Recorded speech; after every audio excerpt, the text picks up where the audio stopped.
সন্তোষ ট্ৰফিত আজি অসমৰ মেচ আছিলে, প্ৰথমখন মেচ আছিলে তামিলনাডুৰ বিৰুদ্ধে। তো এই মেচখনত অসম দলটোৱে তামিলনাডুৰ বিৰুদ্ধে 1-0 গ'লত পৰাস্ত হয়। অৰ্থাৎ সন্তোষ ট্ৰফিৰ আৰম্ভণি অসম দলৰ বাবে ইমান ভাল নহ'ল। এই মেচখনত তামিলনাডুৱে প্ৰথম 3 মিনিটতে একমাত্ৰ গ'লটো দিয়ে আৰু তাৰপিছত শেষলৈ কাৰোৰে গ'ল নহ'ল। দুটা টিমৰ ফালৰ পৰা চেষ্টা চলোৱা হৈছিল আৰু অধিক গ'ল কৰিবলৈ অসম দলটোৱে যথেষ্ট চেষ্টা কৰিছিল আৰু ইমানো অসম দলটোৱে আজি বেয়া খেলা নাই, ভাল খেলিছিল, কিন্তু বেড লাক আচলতে এটা গ'লত হাৰিব লগা হ'ল মেচখনত।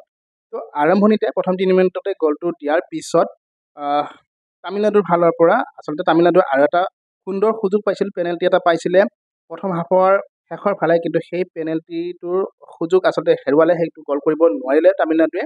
আৰু তাৰপিছত অসম দলটোৱে যথেষ্ট চেষ্টা চলাইছিল। প্ৰাঞ্জল ভূমিজ, গগনশ্বৰ গগৈৰ দৰে খেলুৱৈ আছিলে অসম দলটোত। বড়োলেণ্ড FC হৈ খেলে আমি সকলোৱে জানো। তো আজিৰ মেচখন পৰাস্ত হৈছে যদিও এটা কথা ভাল হ'ল যে ইমান বেয়াকৈ আচলতে পৰাস্ত হোৱা নাই অসম দলটোৱে, এটা গ'লত পৰাস্ত হৈছে। এইটো পিছলৈ ভাল হ'ব। এইটো কাৰণে পিছলৈ ভাল হ'ব যে পিছলৈ আৰু মেচ আছে গ্ৰুপত, যিহেতু এটা গ্ৰুপত 6টাকৈ টীম আছে, প্ৰতিটো গ্ৰুপৰ পৰা 4টাকৈ টীম কোৱাৰ্টাৰ ফাইনেলত প্ৰৱেশ কৰিব। অৰ্থাৎ ইয়াৰ পিছত অসম দলটোৰ নেক্সট মেচখন আছে 23 জানুৱাৰী তাৰিখে নাগালেণ্ডৰ বিৰুদ্ধে ৰাতিপুৱা 9 বজাৰ পৰা ঢকুৱাখানাত। তো আশা কৰিম পিছলৈ অসম দলটোৱে কামবেক কৰিব পাৰিব আৰু ভাল খেলিব পাৰিব আৰু কোৱাৰ্টাৰ ফাইনেলত অন্ততঃ প্ৰৱেশ কৰিব পাৰিব।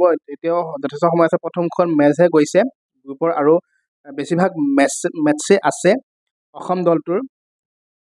আশা ৰাখিছোঁ অসম দলটোৱে পিছলৈ ভাল খেলিব। আৰু আজি মেচখনত যিসকলে চাইছে তেওঁলোকে জানিব যে ইমান বেয়াও খেলা নাই, দুই পক্ষ সমান বুলি ক'ব লাগিব। এটা গ'ল প্ৰথম 3 মিনিটতে তামিলনাডুৰ ফালৰ পৰা আহিল যিহেতু, তাৰপিছত কিন্তু দুই পক্ষ কিন্তু সমানে দেখা গৈছিলে কিন্তু মেচখনত। সেয়ে এইটো আপডেট দিব লগা আছিলে। অসম দলটো আজি পৰাস্ত হ'ল, অলপ বেয়া লাগিছে।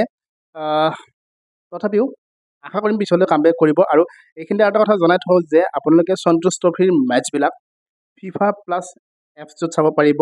তো FIFA+ এপছটোত চাবলৈ হ'লে আপোনালোকে প্লে ষ্ট'ৰত গৈ এপছটো ডাউনলোড কৰি পেলাই অ'পেন কৰি চাব পাৰিব আৰু সম্পূৰ্ণ ফ্ৰীত মেচবোৰ আপোনালোকে চাব পাৰিব। তো এইটো ভিডিঅ'ৰ পৰা লৈছোঁ বিদায়। এনেধৰণৰ আপডেটবোৰ পাই থাকিবলৈ চাই থাকিব আমাৰ ভিডিঅ'বিলাক ভাল লাগিলে হ'লে লাইক শ্বেয়াৰ কৰিব, লগতে চেনেলটো ছাবস্ক্ৰাইব কৰি নাপাহৰিব। ধন্যবাদ।